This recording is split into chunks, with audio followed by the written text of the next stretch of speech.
Alright guys, back and at it with a brand new Warzone 2.0 video, and this is on the brand new Season 2 Ashika Island, and this is the overview of the island. We're pretty much going to break down every single location in the island and every single point of interest. The point of interest is literally the points right there as you see, town center, residential, all those main points, that's the point of interest, and we're going to break down the inner locations too as well within the video. Alright guys, before I tell you all the points of interest and all the locations, we're going to have to break down that there's 7 points of interest in total, but let's break down this video. Organiku Farms, guys, we got 3 locations in there. You got the Lookout Ruins. There's 3 lookout towers within this whole entire map, guys.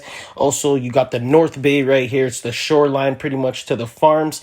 And also, you got the greenhouses over here, pretty much where people are going to be camping. You know they always camp in the building, so they're going to be camping pretty much in the greenhouses. Secondly, guys, right here, second point of interest, you got the town center. Pretty much looks like a town pretty much on the shoreline. You got the North Sea wall right there, guys. It's pretty much a wall on the line. You know the circle's going to end there a lot of the times. People are going to be pretty much underwater mermaid just swimming around and stuff like that. Got the ferry terminal right there, guys. Also, we got the tourist center building. Tourist center building's probably going to have a lot of loot. Might be a stronghold, honestly. People are just going to run up in there and camp like always. You know how they do this. Got the event center building here. So the event center, that's definitely going to be a stronghold or a black site set in the map. This one's pretty big too because it has like I think 8 locations, guys. You got gas station as well. You're gonna have a lot of gas stations in this game. You have the science center right there, guys. So I don't know if I have med kits, tear gases. It'll probably have a bunch of stuffs in there. River channels and bridges, guys. So it has 2 channels, guys, and 2 bridges leading to 2 separate towns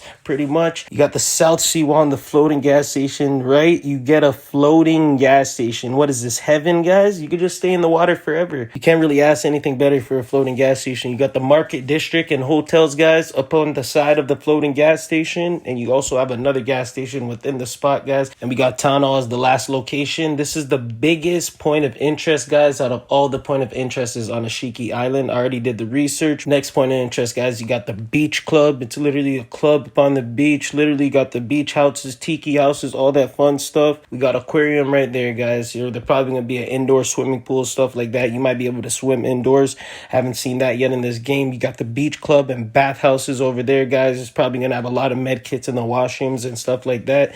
Beach and observatory point, guys, so you could view out to the island and everything. You could probably see the next tower right over there. You also have a floating hut right there, guys, too, which is pretty lit, in the observatory point in the beach. And the last spot, you got the demolition site, guys. There's probably gonna be a couple boxes over there, and pretty much when it's just a demolition site, they see you in the open, so you're just gonna be there for a couple seconds. All right, the next point of interest, guys, we got the TSUKI castle, guys. This is the one that everyone's looking at. It's in the center of the map. It's literally the one main spot. First area, guys, we got the main stronghold. You get the dojo. You got the castle, guys. It's phenomenal. You got the trees there. Wow.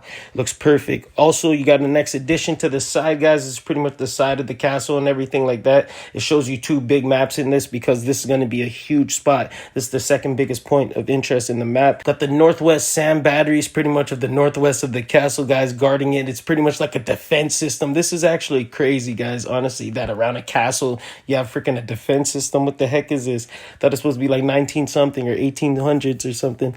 North Museum grounds, guys, so pretty much you'll have a bunch of loot in a little small building in the area of the spot. Southwest garden, guys, have the whole garden area and everything like that. You have a little canal, you can swim underground and everything like that.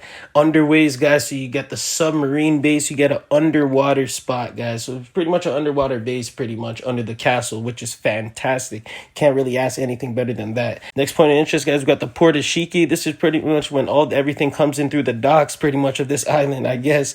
So we got the Humpback Bridge, guys. Humpback Bridge, you're probably gonna have to run across that to get in the zone when the zone's breaking you out. It's right across from the other spot, that on the water hut that I told you about too. Dockside and warehouses, guys. So literally you got a bunch of boxes in those warehouses, probably going to be camping back, or you're just going to be running from the storm too as well. Canal, river channels, and control. So you're really just going to have a bunch of houses to be chilling back in, getting a bunch of loot. Probably going to be a bunch of stores around there too, so you can buy your loadouts and stuff like that. Got the Ashika Bay and the floating gas station, guys. So I'm pretty sure there's going to be 2 floating gas stations in 2 separate areas, which is pretty good because if you're going to be on the water with a boat and stuff, how you going to get your boat some gas, right? Makes perfect sense. Gas station right there, guys, for the cars, everything. I think there's going to be like an underground tunnel right there where you could loot up, or it's going to lead to another area. Mechanics yard and the oil vats, guys. So pretty much within the areas, you're going to have the top parts where you can just go up and keep the heights on people. We're going to run into the water, fly into the water, head out to the mountain, head off the mountain, all that type of stuff. This is just a pretty much random area, really. Got the rocky bluffs, guys. So you got a whole mountain area, which is the high ground. So we're never going to want to keep high grounds and guard off teams from coming into the zone and stuff like that. You got the perfect area there. Next point of interest, guys, we got the residential, which consists of a lot of spots. So we got the apartments, guys. So this spot, you know, people are going to be camping in for days. There's going to be a lot of loot in here. So you're going to know there's going to be probably a lot of money in there. So there's going to be a lot of people in there getting a lot of loot. You got the power plant right there, guys. Power plant also is probably going to have a lot of loot. People are going to be camping around there. Got the water treatment facility. This is a huge part of the map, guys. So there's going to be loot. There's going to be chilling areas. There's going to be height advantage and everything like that. Got residential districts, the little off area, small little location of the map where you can get a little loot or just fade off from teams that are probably going to push into you, or you can hold them back. And the residential districts, also the last location on that point of interest, guys. Next point of interest, we got the shipwreck, which is actually a pretty good spot, guys, because you got a beach cargo tanker where you're going to have a bunch of loot there. You're going to probably be staying back in there waiting till teams come up on you and all that stuff. There's another beach cargo tanker around the side, guys. So you got 2 beach cargo tankers, 2 spots to get loot, 2 spots to stay back and fade away from teams and everything. You just stay back in the zone. It looks like it's really misty there too, so you could literally just be ninja with it, you know, and just stay away from a team and stuff like that. Got the containers, so you'll be running in containers, probably finding a bunch of loot, or just stay away from people, guard away from people, distraction from when you're running away from whole team shooting at you as well. Cliff tops demolition, guys, so just another demolition spot, probably has a 1-2 box in there, and then you're gonna have to pass by with your team. Lookout point and gas station. So there's the lookout point right there. You got the towers, probably the last tower that I told you guys about, but there's 3 towers. Lookout station, you could look up there if you're sniping, everything like that. The gas stations, you already know, has a whole bunch of loot. Go up in the gas station, loot it up, and just chill back, or literally just fade away. Lookout point and the gas station is pretty much the last location of the point of interest, guys. Hope you enjoyed this video on the Ashika Island overview. This is me breaking down the whole entire island, every location and every point of interest. If you're new to the channel, subscribe, and honestly, just like this video. Take it easy. Peace. On the Warzone road and in jail, I back up. Got a bitch that work the pole and she got her ass.